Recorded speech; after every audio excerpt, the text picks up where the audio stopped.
As the Baha'i world celebrates the centenary of the inauguration of Baha'u'llah's covenant, no more precious trace of the divine impulse that has carried us to this moment can be imagined than that the three hands of the cause of God who are still with us.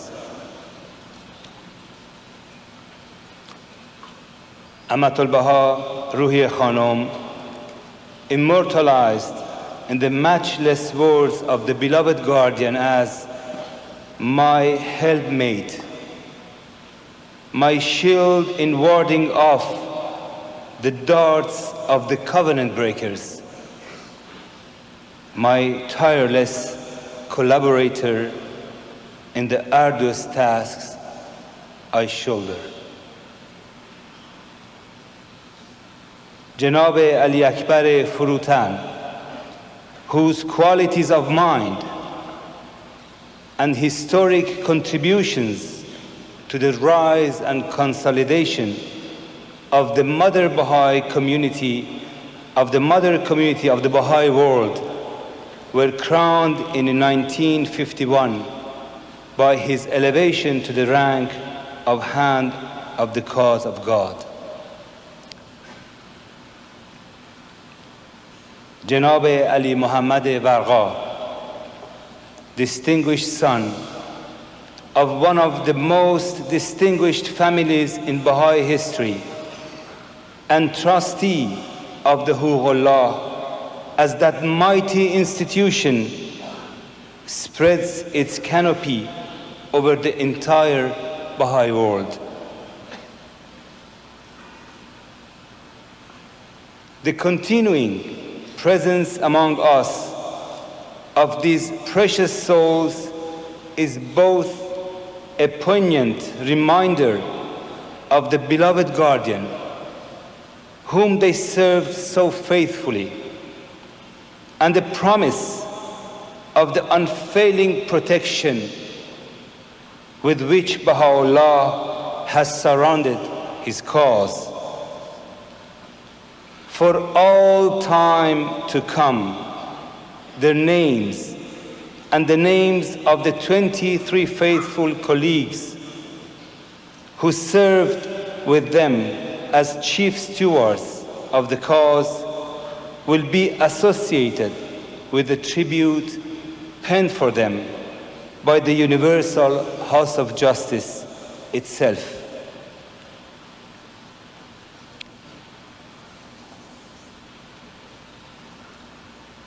The entire history of religion shows no comparable record of such strict self-discipline, such absolute loyalty, and such complete self-abnegation by the leaders of a religion finding themselves suddenly deprived of their divinely inspired guide. The depth of gratitude which mankind for generations, nay, ages to come, owes to this handful of grief-stricken, steadfast, heroic souls is beyond estimation. Friends, please welcome our beloved, dearly cherished, and ever-inspiring Hand of the Cause of God, Janab Ali-Akbar Furútan.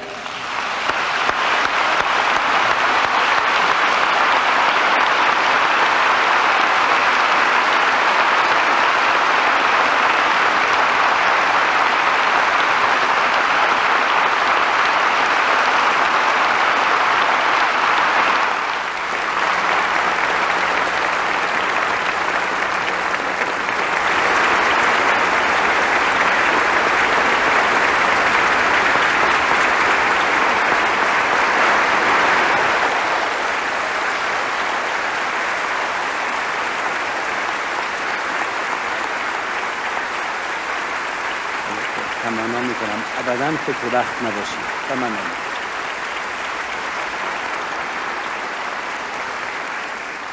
Beloved friends,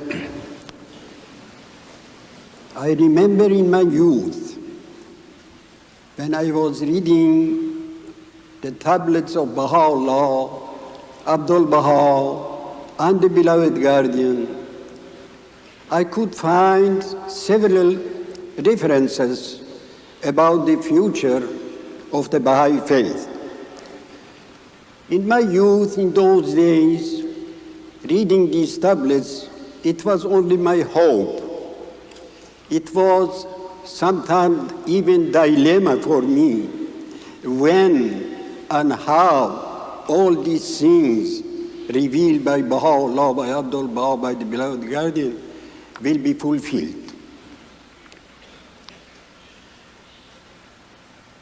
In those days, not only me,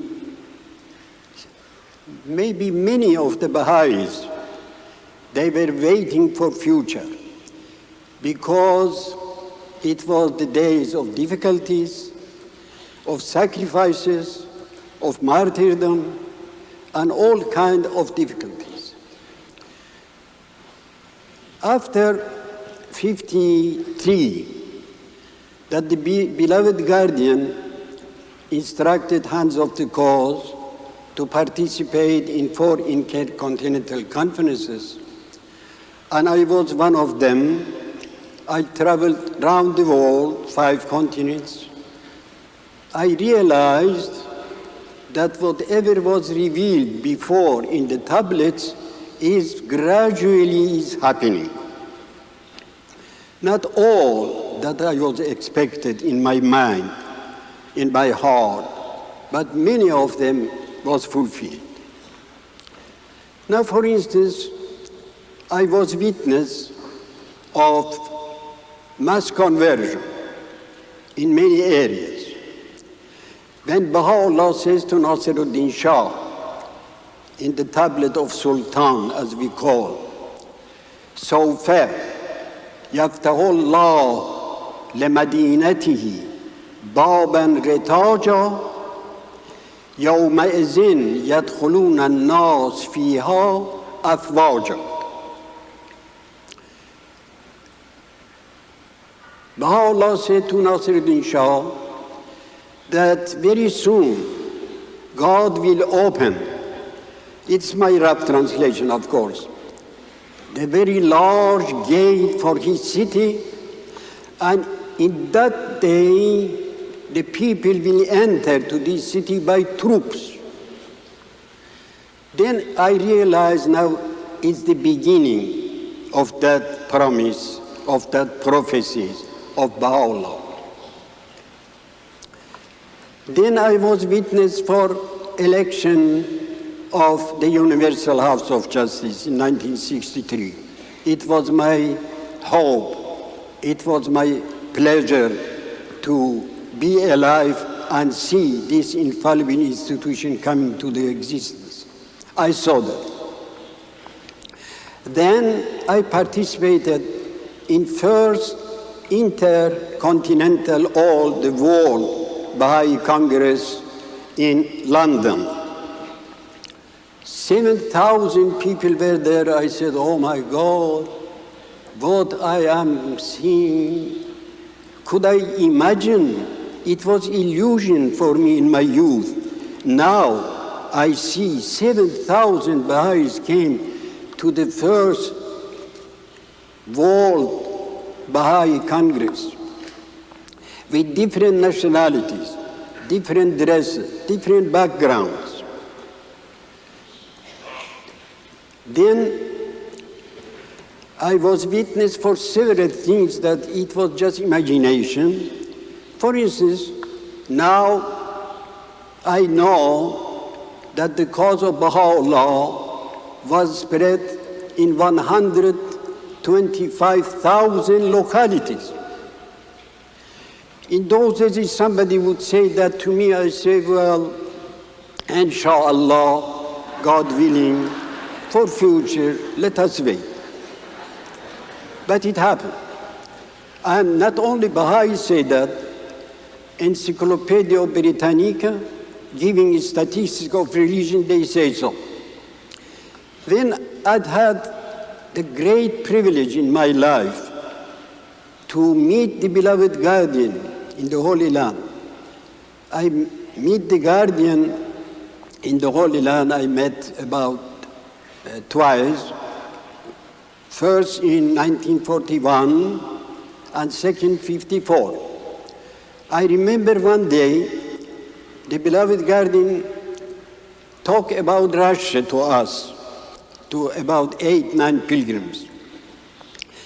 I remember his exact words by heart in Persian. He said, به زودی پرچم یا بها الابها در قطب سیبیریا که حال منفای بهایان است به موج خواهد آمد. It was in very dark time of Russia when the guardian said that in 54. As a Baha'i, of course I did believe that it will happen. No doubt in my mind, in my heart. But again, the dilemma was when and how. Fortunately, he promised me also that you will go back to Russia. Then I was banished back to Iran. It's a long story, I am not going to that. I mean what the guardian said, it's happened, literally happened. He said, از مشاکل حالیه ملول و افسرده مگر. Don't be sad from the events that is now happening. اوضاع حاضره در اون اقالیم بقا و استقراری ندارد. The present situation in those countries would not remain like that. Then he promised me that in future you will go back to Russia to render some services there, but repeatedly he said, be patient. صبر و تحمل لازم. Be patient.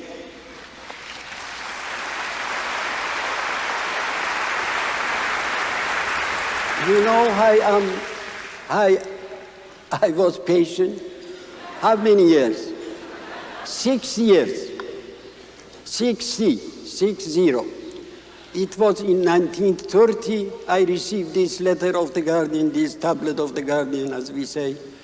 And by the order of the beloved House of Justice, I went to Moscow for re-establishing, electing the local assembly.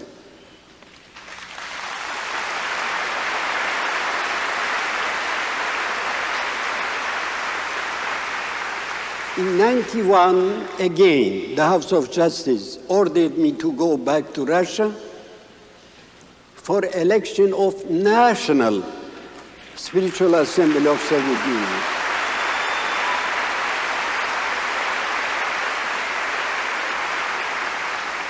For you, it is very difficult to understand because you grow up in free countries. It's very difficult for you to understand that after 60 years, I went back 90 and 91 twice to Russia.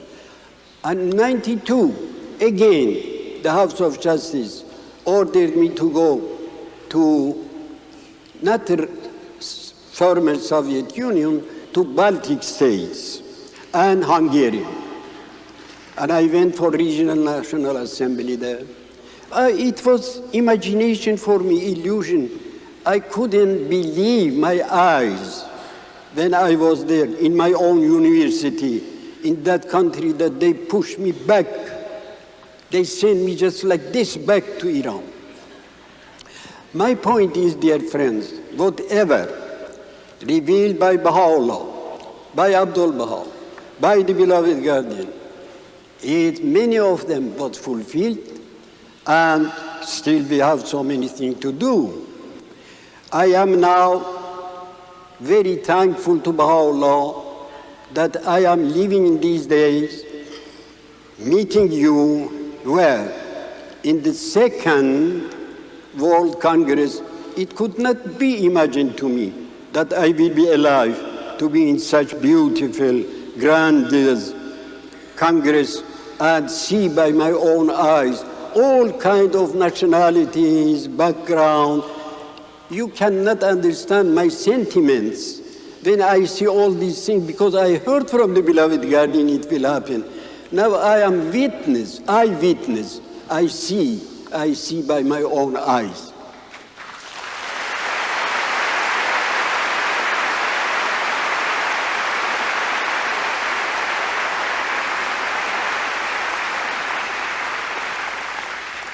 In future, just few words more. In future, we have still too many things to do. It's not the end. The humanity is sick. You know that.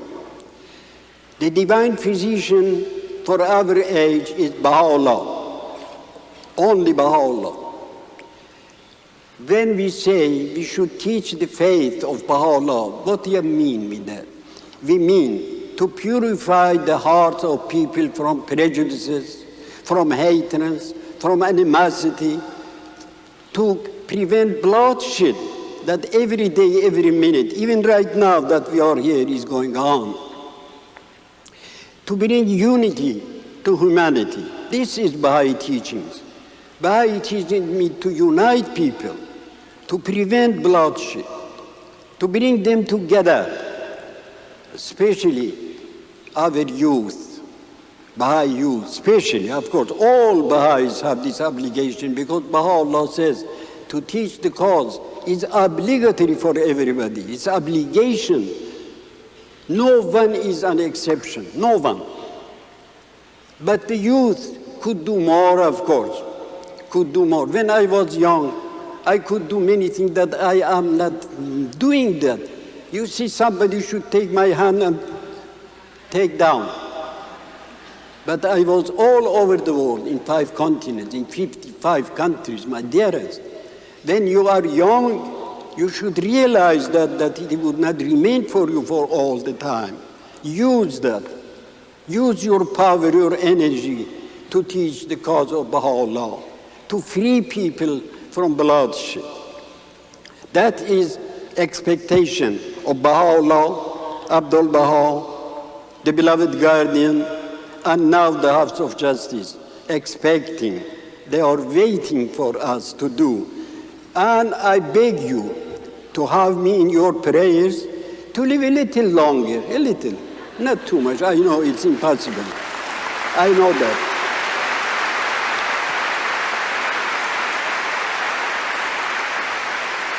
Just a few years, very little, to see more and more and more. When I will die, I would say, thanks to God, I saw everything what I read in my youth in the tablets.